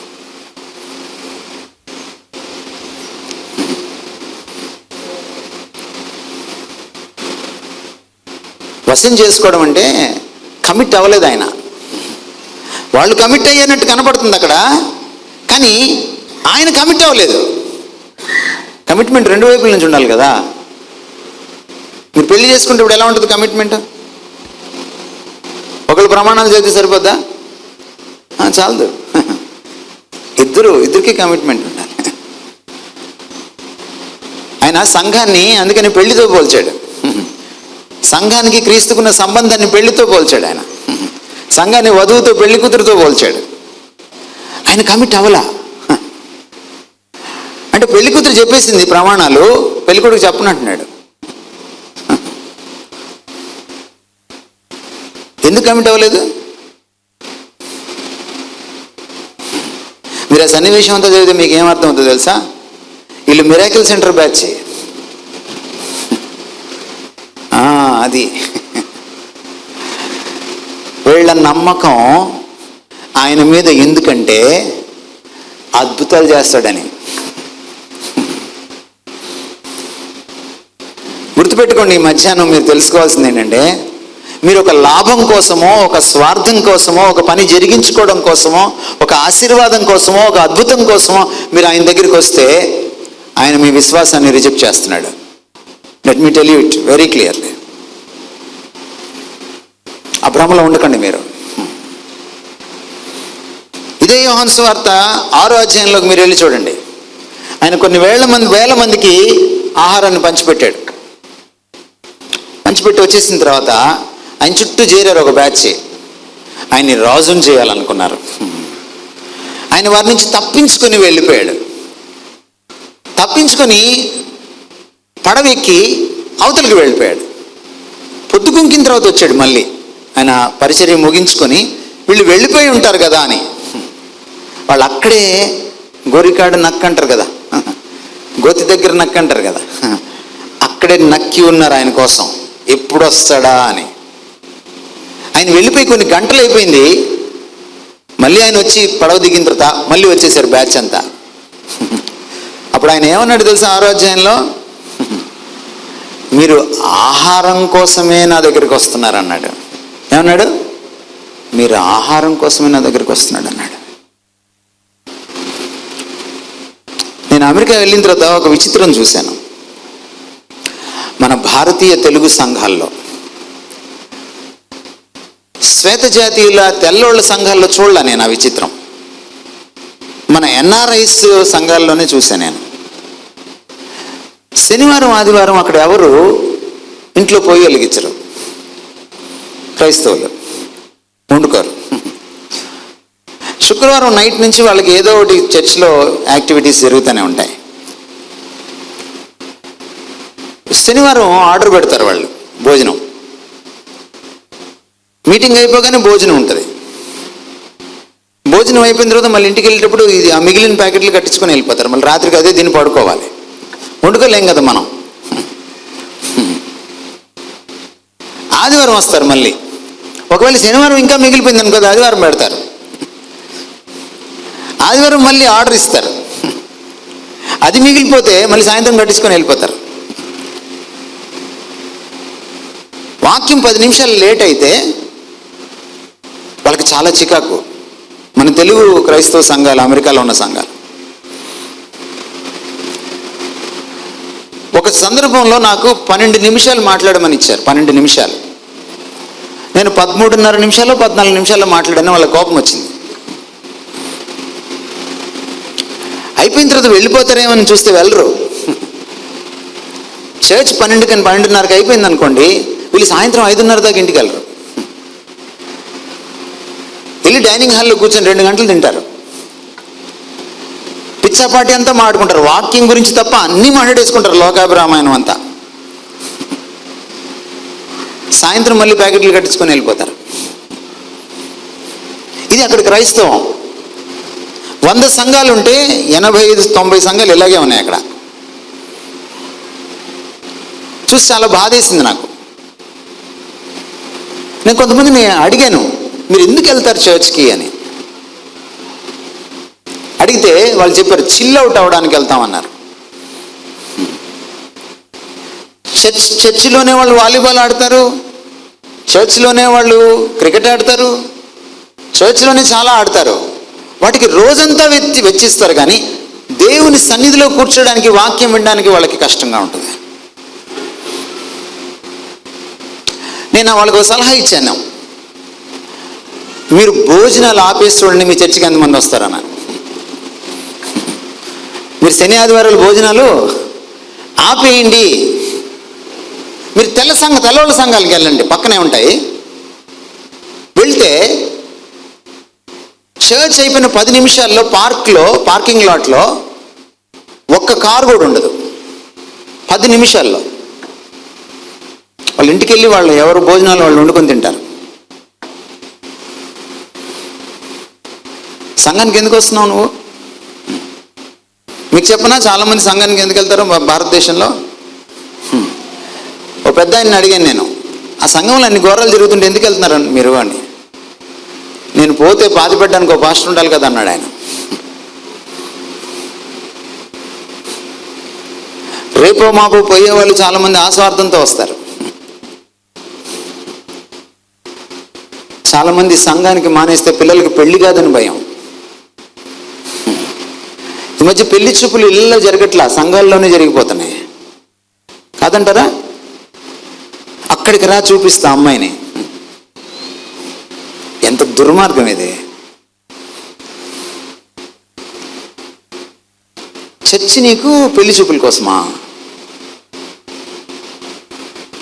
కొంతమంది వాళ్ళకి కోటా ఉంటుంది అనమాట, సీట్ వస్తుంది, మెడికల్ కాలేజ్లో సీట్ వస్తుంది, కోటా ఉంటుంది ఇక్కడ, అందుకని ఆ సంఘానికి వెళ్తారు. కొంతమందికి క్రిస్టియన్ మెడికల్ కాలేజ్ వెల్లూరులో సీట్ రావాలంటే, సెయింట్ జాన్స్ బెంగళూరులో సీట్ రావాలంటే ఈ సంఘంకి వెళ్తేనే. ఈరోజు మీరు ఆత్మపరీక్ష చేసుకోండి, ఎందుకు వెళ్తున్నారో మీరు చర్చ్కి. ప్రభు చెప్తున్నాడు, మీ హృదయాలు నాకు తెలుసు. మీరు పబ్బం గడుపుకోవడానికి వస్తున్నారా? అద్భుతాల కోసం వస్తున్నారా? ఆశీర్వాదాల కోసం వస్తున్నారా? లబ్ధిని ఆశించి వస్తున్నారా? నా కోసం వస్తున్నారా? నువ్వు ప్రభువు కోసం వెళ్తున్నావా లేదన్నది నీ విశ్వాసాన్ని నిగ్గు తేల్చేస్తుంది. ఎందుకంటే విశ్వాసానికి కర్త, దాన్ని కొనసాగించేవాడు యేసు. ఆయన వైపు చూస్తూ, ఆయన్ని దృష్టిస్తూ, ఆయన్ని 100% ఆయన్ని పట్టుకొని వేలాడేదే విశ్వాసం. 2 పేతురు పత్రికలో పేతురు ఈ మాటలు చెప్తున్నాడు. మా వలనే అమూల్యమైన విశ్వాసం కలిగిన పరిశుద్ధులందరికీ శుభం అని చెప్పి రాయినదని ఆయన బిగినింగ్లో ఓపెనింగ్ లెటర్స్లో చెప్తూ ఆయన ఒక మాట అన్నాడు, దేవుని యొక్కయు ప్రభు అయిన యేసుక్రీస్తు యొక్కయు నీతిని బట్టి అమూల్యమైన విశ్వాసము అంటాడు. ఈ దేశంలో ఎన్ని విశ్వాసాలు ఉన్నాయో తెలుసా మీకు? ఈ దేశంలో ఎన్ని విశ్వాసాలు ఉన్నాయో తెలుసా మీకు?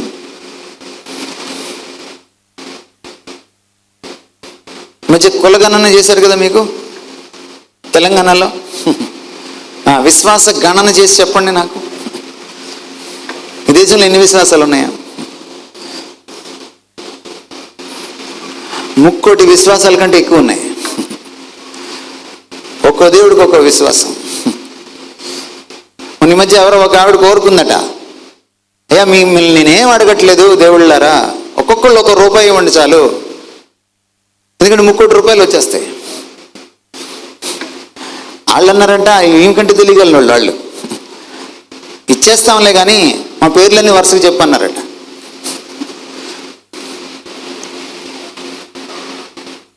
చాలా మంది విశ్వాసులకి తాము నమ్మే క్రీస్తు పూర్తిగా తెలియదండి. ఇది ట్రాజడీ.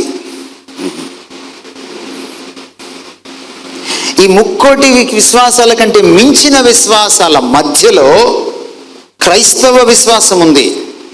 ఇది అమూల్యమైన విశ్వాసం అంటున్నాడు పేతురు మహాశయుడు.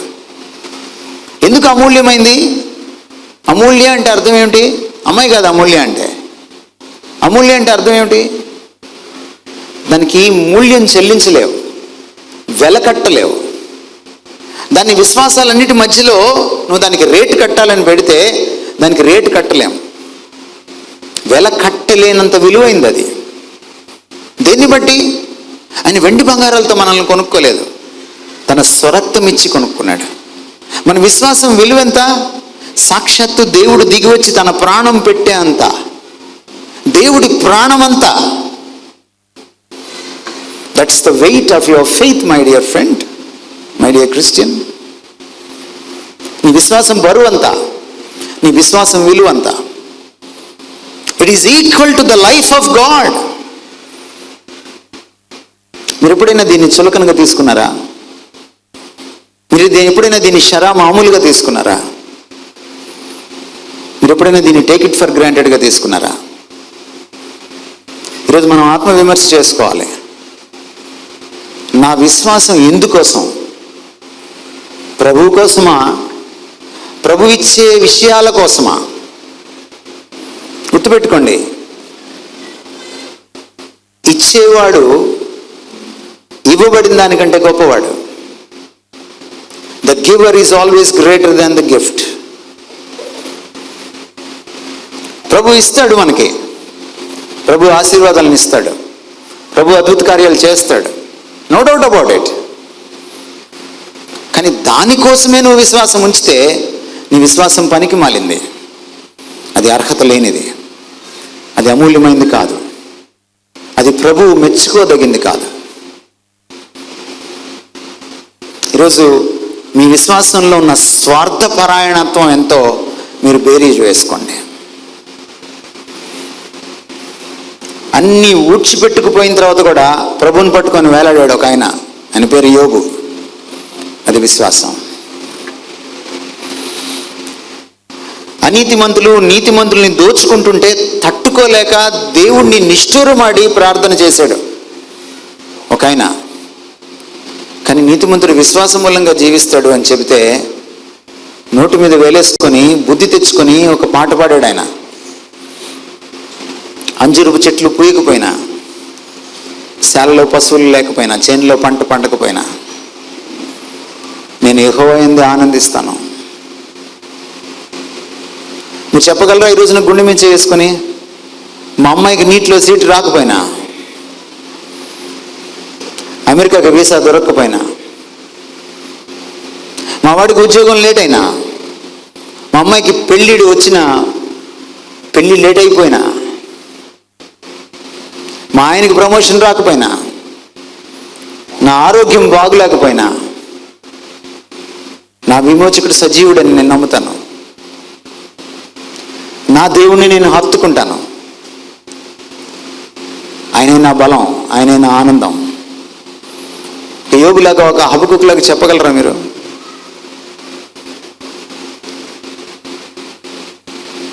ఏది విశ్వాసం అంటే? నీ అవసరానికి మించి, నీ అహానికి మించి, నీ పరువు ప్రతిష్టలకు మించి ఆయన్ని హత్తుకోవడం, కావలించుకోవడం. మరియా దగ్గరికి గబ్రియేలు దూత వచ్చినప్పుడు నువ్వు గర్భవతిగా అవుతావు, ఆమెకి పెళ్లి కాలేదు, ఆమెకి కేవలం ప్రధానం మాత్రమే అయింది,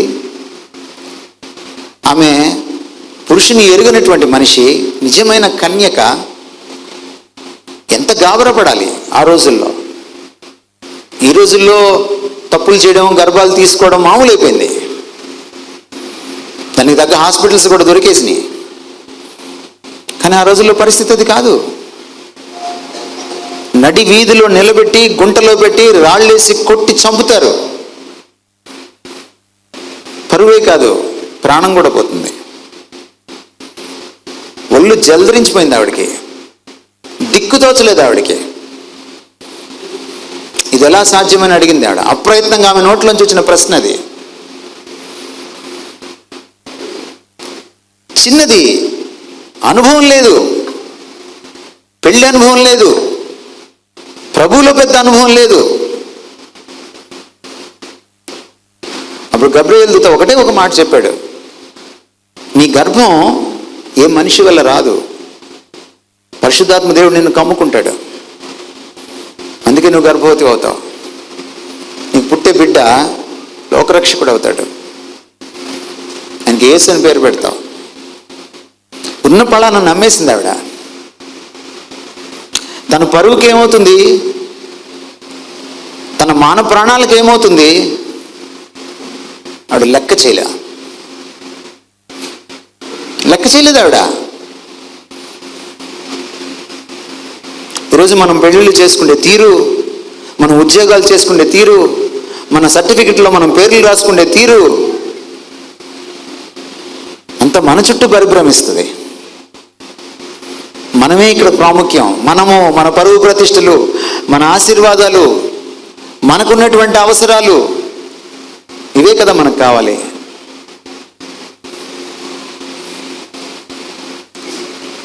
ఎక్కడుంది మన విశ్వాసం? నువ్వు ఎంత నిస్వార్థంగా ప్రభువుని ప్రేమిస్తావో, హత్తుకుంటావో, నీ విశ్వాసం అంత గొప్పది. ఇవేమీ లేకపోయినా నువ్వు ఉంటే చాలు ప్రభు అంటావే, అప్పుడు నువ్వు విశ్వాసమే.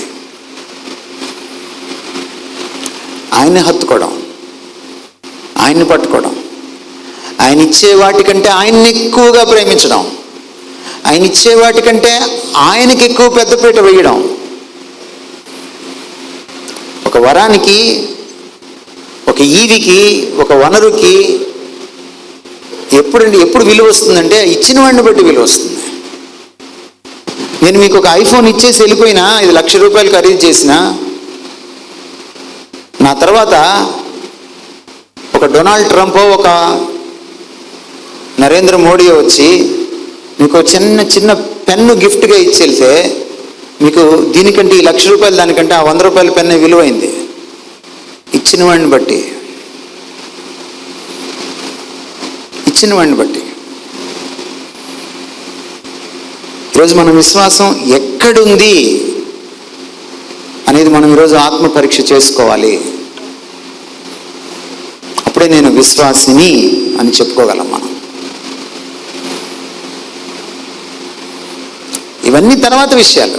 ఆయన చెప్పాడు చాలా స్పష్టంగా, మీరు నన్ను వెతకండి, నా నీతిని, నా రాజ్యాన్ని వెతకండి. నా నీతి అంటే ఆయన క్యారెక్టరు, ఆయన వ్యక్తిత్వం. నా రాజ్యం అంటే ఆయన వృత్తి, ఆయన పని, ఆయన పరిచర్య. ఆయనను, ఆయన పరిచర్యను అది నాకు ప్రధానమైనప్పుడు నా విశ్వాస జీవితంలో, అప్పుడు అవన్నీ మీకు అనుగ్రహించబడిన రాయబడి. ఆయన మాట తప్పడు, ఆయన మాట తప్పడు.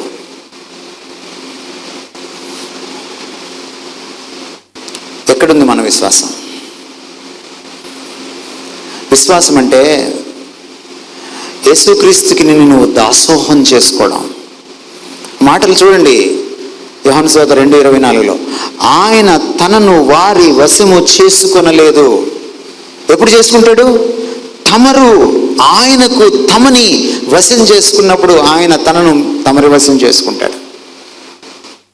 యేసుక్రీస్తుతో ఉన్నటువంటి ఈ విశ్వాస సంబంధం ఒక మ్యూచువల్ కమిట్మెంట్, ఒక పరస్పరంగా ఒకరికొకరు ఇచ్చివేసుకోవడం. నీకోసం ఆయన సిలువలో ఇచ్చివేసుకున్నాడు, ఆయన కోసం నువ్వు పరిపూర్ణంగా ఇచ్చివేసుకోవాలి. ఏం చెప్పాడు ఆయన? ఎవడైనా నా శిష్యుడు కాగోరితే, మీరు ఇంటికి వెళ్ళిన తర్వాత లోకసువార్త 14వ అధ్యాయం చదువుకోండి. ఎవడైనా నా శిష్యుడు కాగోరితే, శిష్యులంటే క్రైస్తవులు, అపొస్తలుల కార్యాలు 11:26 బట్టి అంత్యోక్యలో మొట్టమొదట యేసుక్రీస్తు శిష్యులు క్రైస్తవులు అనబడిరి. ఇంకో రకంగా చెప్పాలంటే, ఎవడైనా క్రైస్తవ విశ్వాసి కాగోరితే అతనికి ఈ లక్షణం, ఆమెకి ఈ లక్షణం ఉండాలి. అన్నిటికంటే ఎక్కువగా నన్ను ప్రేమించాలి, అందరికంటే ఎక్కువగా నన్ను ప్రేమించాలి, మీకు నేను ఇచ్చే ఆశీర్వాదాల కంటే ఎక్కువగా మీరు నన్ను ప్రేమించాలి. మీ అమ్మ కంటే, నాన్న కంటే, మీ కూతుర్ల కంటే, మీ కొడుకుల కంటే, మీ అక్క తమ్ముళ్ళు అన్నచెల్లెళ్ళ కంటే, నీ భార్య కంటే, నీ భర్త కంటే ఎక్కువగా నువ్వు నన్ను ప్రేమించాలి. అంతేకాదు, నీ అహం కంటే ఎక్కువగా నువ్వు నన్ను ప్రేమించాలి. నీ పరువు ప్రతిష్టల కంటే ఎక్కువగా నువ్వు ప్రేమించాలి. ఇక్కడ కూర్చున్న క్రైస్తవులను అడుగుతున్నాను నేను ఈ రోజున, కులం మీ ప్రతిష్ట కదా, కాదంటారా? నేను క్రీస్తు కోసం కులాన్ని విడనాడేశాను అన్నవాళ్ళు లేచి నిల్చోగలరా?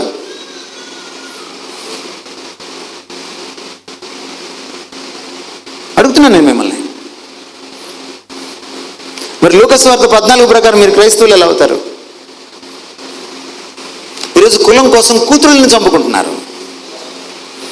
మీకు వాళ్ళకి ఏంటి తేడా? మీరు ప్రభువుని చంపుతున్నారు అంతే. మీరు ప్రభు పరువు హత్య చేస్తున్నారు. మీరు మీ పరువు కోసం ఆయన్ని హత్య చేస్తున్నారు. మీరు ప్రతి పెళ్ళిళ్ళప్పుడు చేస్తారు ఈ పని, ప్రతి పెళ్లి చూపులప్పుడు చేస్తారు మీరు ఈ పని, ప్రతి పెళ్లి సంబంధం చూసేటప్పుడు చేస్తారు మీరు ఈ పని. మీరు చర్చిలో మీ తోటి వాళ్ళని ప్రేమించేటప్పుడు మీరు ఈ పని చేస్తారు. మీరు రాసుకు పూసుకొని తిరుగుతారే కొంతమందితో, అప్పుడు కూడా మీరు ఈ పని చేస్తారు. మీరు వేరే కులం వాడితో రాసుకు పూసుకొని తిరగరు సర్వసాధారణంగా.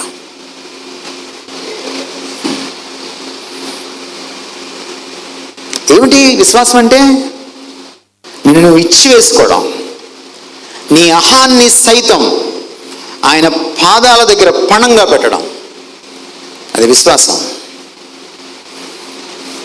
అవ్వా, నా సర్వ హక్కులు నీవి, నువ్వు నన్ను పరిపాలించు.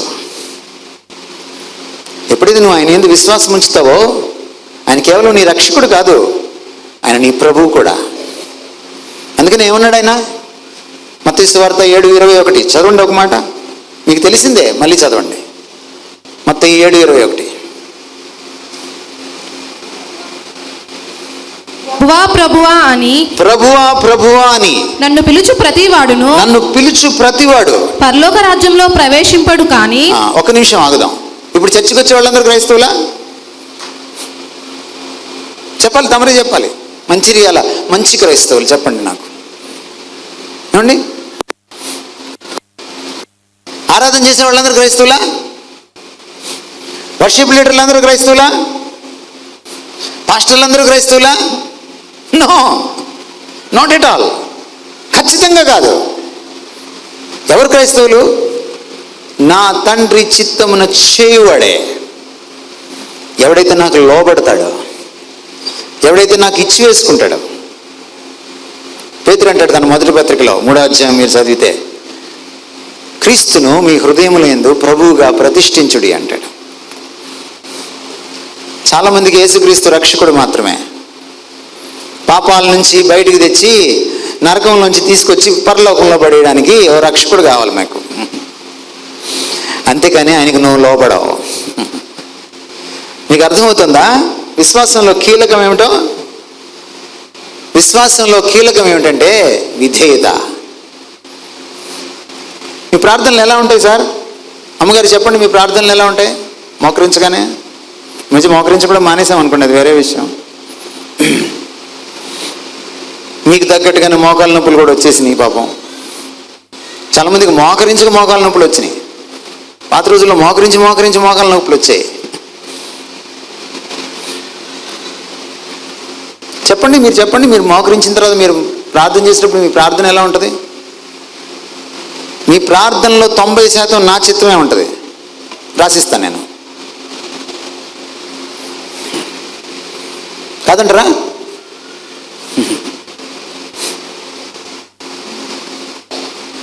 మీరు మీ అబ్బాయికి మీ అమ్మాయికి పెళ్ళిళ్ళు చేస్తారు, మీ కులంలో వాడిని వెతికి చేస్తారు. అవునా? అవునా? వీలైతే తెలంగాణ వాళ్ళనే చేసుకుంటారు.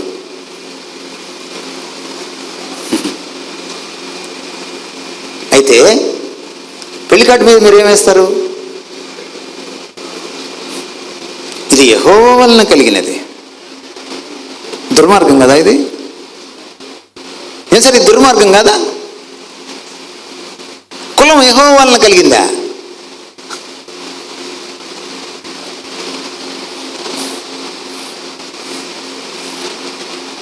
మనందరినీ రూమ్లో పడేసి ప్రభు ఒకసారి వచ్చి క్రికెట్ బ్యాట్ లేకపోతే హాకీ బ్యాట్ పట్టుకొని వాయిస్తే చూడాలని ఉంటుంది. అంత దరిద్రంగా తయారైంది క్రైస్తవం, భారతీయ క్రైస్తవం. ఈ మంచి క్రిస్టియన్స్ మంచిర్యాలలోనే లేరు, పూరా భారత్లో ఉన్నారు.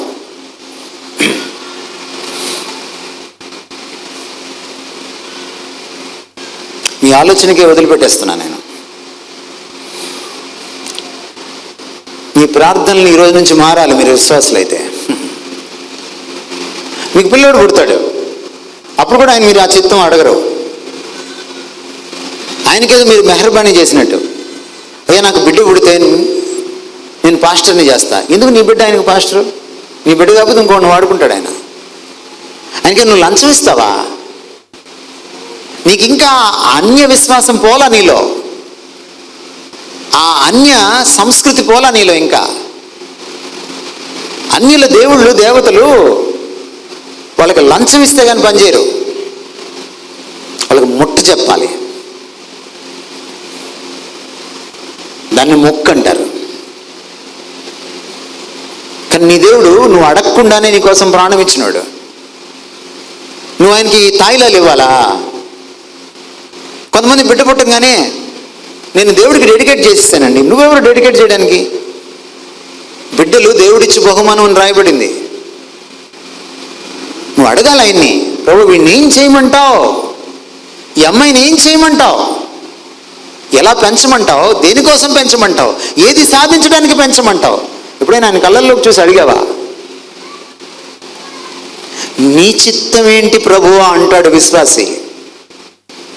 దొంగ విశ్వాసి ఏం చేస్తాడంటే నా చిత్తం జరుగునుగాక అంటాడు. యేసుక్రీస్తు వారు విధేయతకు పరాకాష్ట. ఆయన కళ్ళ ముందు సిలువ కనపడుతుంది. నిజానికి సిలువకి ఎక్కాల్సిన పని ఆయనకి లేదు. సిలువకి ఎక్కాల్సిన పని ఆయనకి లేదు. ఆయన సిలువకి ఎక్కకుండా వెళ్ళిపోతే నష్టపోయేది మనమే, ఆయనకేమీ నష్టం లేదు. సిలువకి ఎక్కాల్సిన వాడు కాదు ఆయన.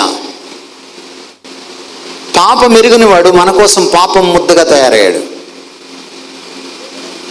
సాధారణంగా అందరి మరణాలు పాపం వల్ల వచ్చిన జీతం మరణం. ఈయన మరణం మన పాపం వల్ల, మనందరి పాపాల వల్ల వచ్చిన మరణం. ఒకే ఒక్కడి మరణం ఈ ప్రపంచంలో, తన పాపం వల్ల రాని మరణం యేసుక్రీస్తు వారి మరణం, శిలువ మరణం. పాపం ఎరుగని వాడికి, పాపమును చూడలేని నిష్కలంకమైన కన్నులు కలవాడికి, మానవుల పాపం అంతా ఒక్కసారి ఆయన మీద పడితే అది ఎంత జుగుప్సాకరంగా ఉంటుంది. అది ఆయన తట్టుకోలేడు. మీరు ఒక 2 వీలర్ వేసుకొని వెళ్తూ ఉంటే సిటీ బస్సులోంచి లేకపోతే ఆటోలోంచి ఎవరైనా ఉమ్ము ఊసారనుకోండి, ఆ ఉమ్ము వచ్చి మీ మీద పడింది అనుకోండి, ఎంతసేపట్లో స్నానం చేస్తారు మీరు?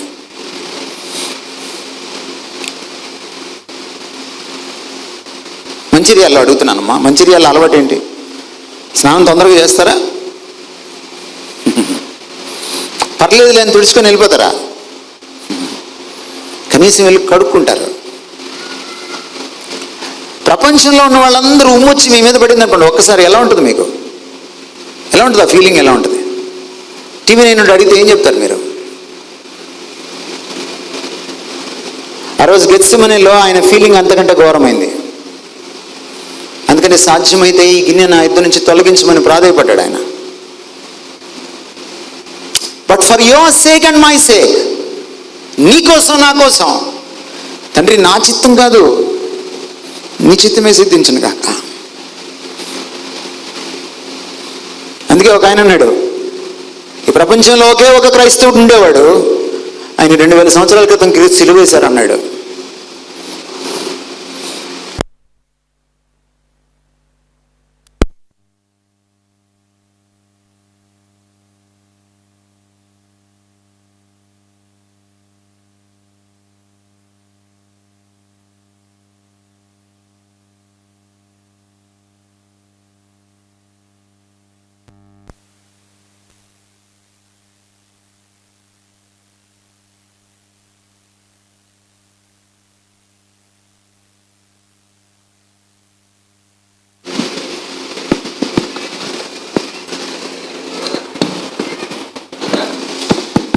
రైట్.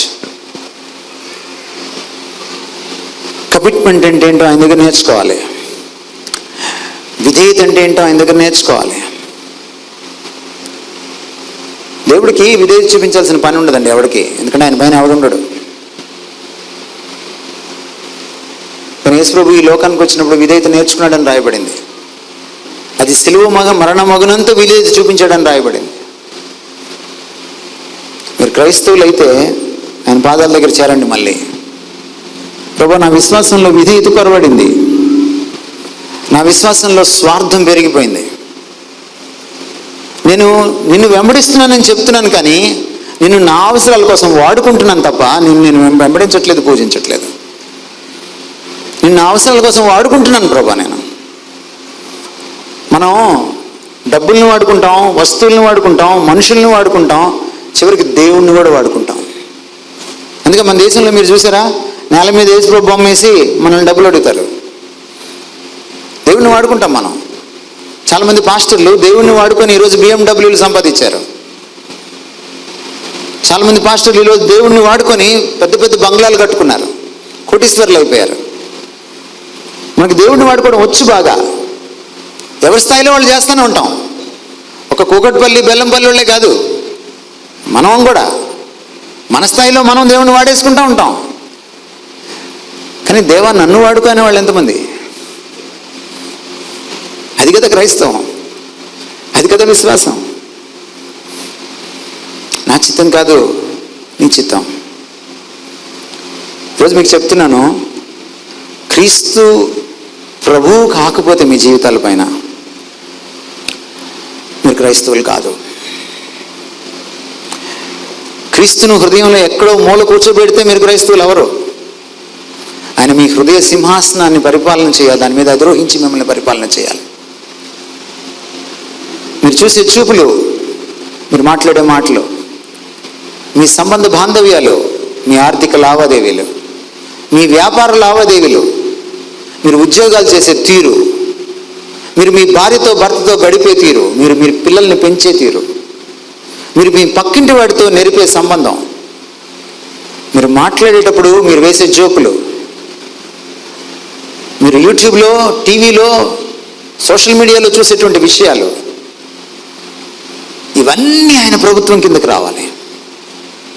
ఇవన్నీ రావాలి ఆయన ప్రభుత్వం కిందకి. అప్పుడే మీరు ఆయన బిడ్డలు అవుతారు. ప్రభువా ప్రభువా నన్ను పిలిచి ప్రతివాడు పరలోక రాజ్యాన్ని చేరలేడు. నా చిత్తానికి లోబడాలి, నా చిత్తానికి లోబడాలి. ఒక ఇంగ్లీష్ మేధావి అంటాడు, నరకంలో పాడుకుండే ఒకే ఒక పాట ఏమిటో తెలుసా? ఆర్జీవి గారి సాంగ్ అది. రామ్ గోపాల్ వర్మ లాంటి వాళ్ళు పాడే పాట అది. నా ఇష్టం, నా ఇష్టం అన్న ప్రతివాడు అక్కడ తేల్తాడు. కాదు ప్రభువా నీ ఇష్టానుసారంగా బ్రతుకుతానన్న ప్రతివాడు రేపు ఆయనతో శాశ్వత కాలం జీవిస్తాడు. అందుకని ఈ మాట రాయబడింది. యోహాను తన పత్రికలో రాశాడు, దేవుని చిత్తమును జరిగించువాడు నిరంతరము నిలుచును. నిత్య జీవంకి వెళ్ళాలనుకుంటున్నావా? నువ్వు దేవుని చిత్తాన్ని జరిగించే విశ్వాసవి కావాలి. ఆయన ప్రభుత్వం కిందకి రావడం అంటే ఆయనకు తల ఒక్కడం. నువ్వు షాపింగ్ చేసేటప్పుడు కూడా, నువ్వు ఒక డ్రెస్, ఒక నగ కొనేటప్పుడు కూడా ఆయన కళ్ళల్లోకి చూడాలి. నువ్వు తీసుకోమంటావా అని నువ్వు అడగగలగాలి. నువ్వు పిల్లల్ని ఏ స్కూల్లో జాయిన్ చేయాలనేటప్పుడు కూడా నువ్వు ఆయన కళ్ళల్లోకి చూసి అడగాలి. పక్కింటో డాక్టర్ కాబట్టి మీ అమ్మాయిని డాక్టర్ చేయకండి, ఎదురింటో ఇంజనీర్ కాబట్టి మీ అబ్బాయిని ఇంజనీర్ చేయకండి. ఆయన అడగండి. ప్రతి విషయంలో ఆయన కనుసన్నల్లోకి చూడాలి. ఆయన కనుసన్నల్లో మీరు బ్రతకాలి. ఆయన కళ్ళల్లోకి మీరు చూడాలి.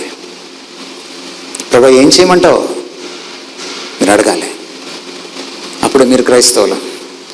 ఇలా మీరు బ్రతికిన నాడు మీరు ప్రపంచానికి క్రీస్తును చాటింపు వేస్తారు మీకు తెలియకుండానే. మీరు నడిచెళ్తుంటే క్రీస్తు సువాసనలు, పరిమళాలు వెదజల్లబడతాయి. లోకం ఆ పరిమళాన్ని ఆగ్రహిస్తుంది.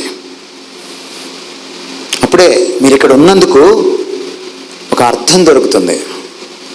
మీరు క్రీస్తు నామధేయని మీరు మోస్తున్నారు.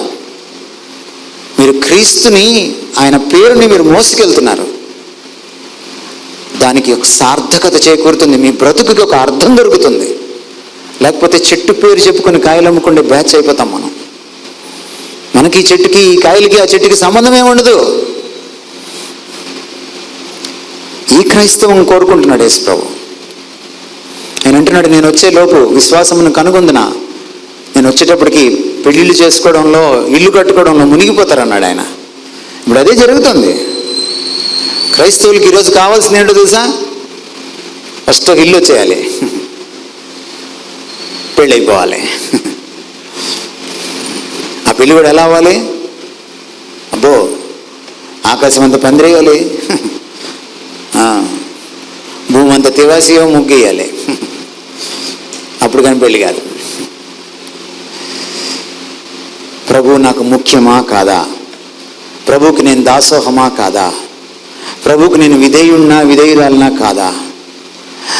నా చిత్తమా ఆయన చిత్తమా? నేను ఆయన కోసం బ్రతుకుతున్నానా లేదా? ఆయన ఇచ్చే ఆశీర్వాదాల కంటే ఆ ఆశీర్వాదాలు ఇచ్చేవాడిని ఎక్కువ ప్రేమిస్తున్నానా లేదా? ఆయన చేసే అద్భుతాల కంటే ఆ అద్భుతకరుణ్ణి, ఆశ్చర్యకరుణ్ణి ఎక్కువగా ప్రేమిస్తున్నానా లేదా? ఈరోజు మనం ఆత్మవిమర్శ చేసుకోవాలి. తలలు వంచండి, ప్రార్థన చేసుకుందాం. 2-3 నిమిషాలు మనం ఆత్మవిమర్శ చేసుకుందాం. మీరున్న స్థానాల నుంచి కదలకండి. కొన్ని క్షణాలు మనం మన జీవితాన్ని నెమరు వేసుకుందాం. మన క్రైస్తవ విశ్వాస జీవితాన్ని నెమరు వేసుకుందాం. మనం ఎలా ఉన్నాం? విన్న వాక్యపు వెలుగులో మనల్ని విమర్శ చేసుకుందాం.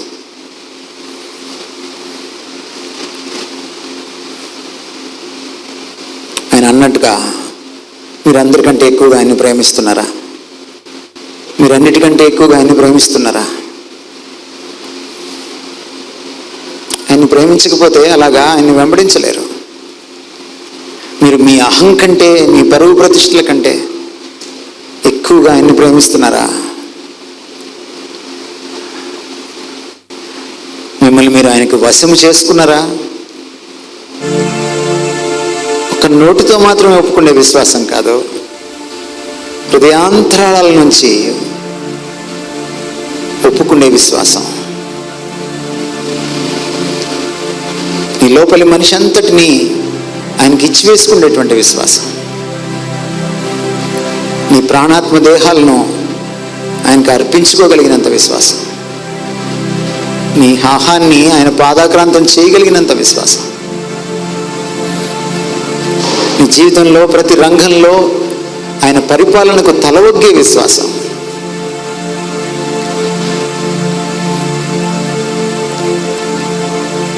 మీరు తీసుకునే ప్రతి నిర్ణయం ఆయనకు చెప్పి ఆయన ఆమోదం పొంది తీసుకునే నిర్ణయంగా ఉందా?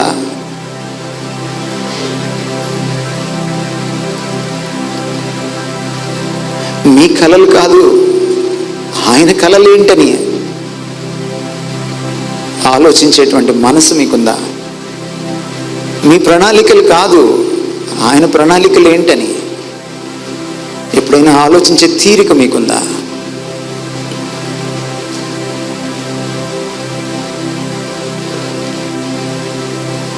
ప్రభా, నీ పేరు పెట్టుకొని బ్రతుకుతున్నాను, నీ పరువు తీయకుండా బ్రతికే బ్రతుకు నాకివ్వు, నీ పేరుకు తగ్గట్టు బ్రతికే బ్రతుకు నాకివ్వు, నీ పేరుకు తగిన ప్రవర్తన నాకివ్వు.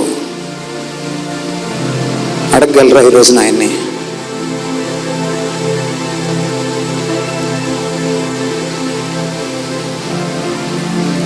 ఒక కాలు ఇటు, ఒక కాలు అటు వేసేటువంటి క్రైస్తవుల్ని ఆయన ఉమ్మి వేస్తాడు. నువ్వు వెచ్చగానైనా ఉండు, చల్లగానైనా ఉండు అని అడిగాడు ఆయన. నువ్వు నులివెచ్చగా ఉంటే నేను నిన్ను ఉమ్మి వేస్తాను అన్నాడు ఆయన.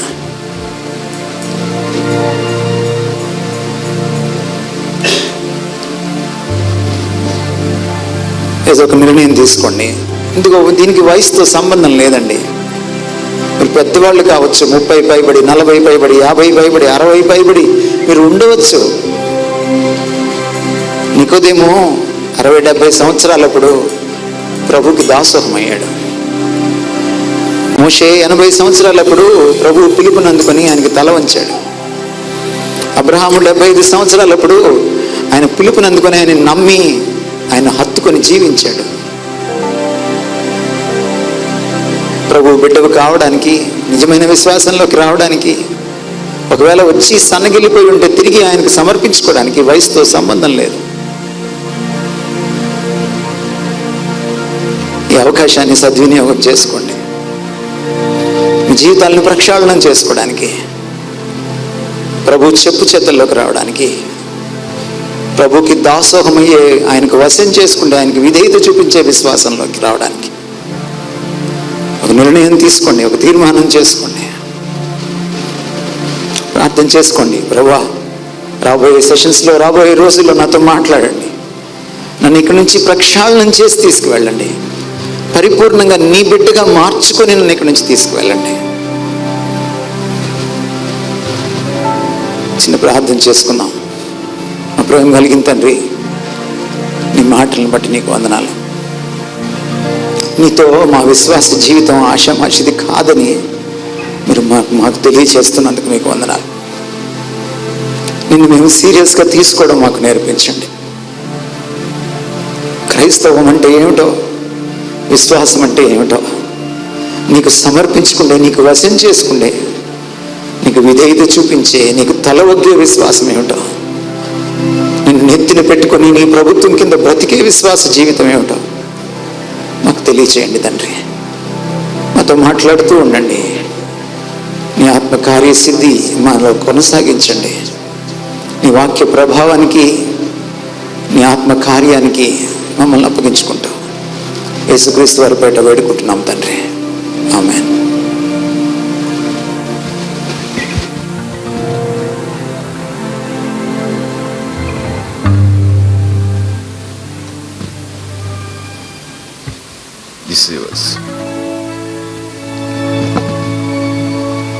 ప్రియ పరిశుద్ధులారా, ఈ దినమున విశ్వాసం అనే దానికి సరైన నిర్వచనం, మనం విశ్వస్తున్న విశ్వాసంలో సరిగా ఉందా లేదా, మన స్వార్థము కొరకు దేవుడిని ప్రేమిస్తున్నామా, దేవుడికి దగ్గరకు వచ్చాం.